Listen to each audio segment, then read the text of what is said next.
สบายดีข้าพเจ้าหงส์พันธ์สัญราชเมื่อนี้ข้าพเจ้าจะมาตอบคำถามที่เป็นคำถามคลาสสิกเกี่ยวกับอสังหาเนาะคำถามนั้นก็มีอยู่ว่าคนต่างประเทศสามารถซื้อดินได้บ่คนต่างประเทศซื้อดินได้หรือบ่ได้เนาะอันนี้เป็นเนื้อในที่คัดออกมาจากงานสัมมนาในหน้าอสังหาของข้าพเจ้าปกติมันเสียเงินและจึงได้ความรู้ตัวนี้แต่ว่ามื้อนี้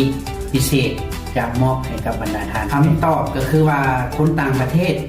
บ่สามารถซื้อได้โดยกง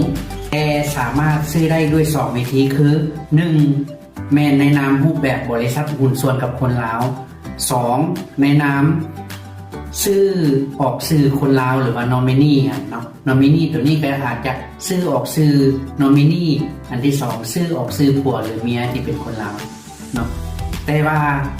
ต่างประเทศสามารถซื้อคอนโดได้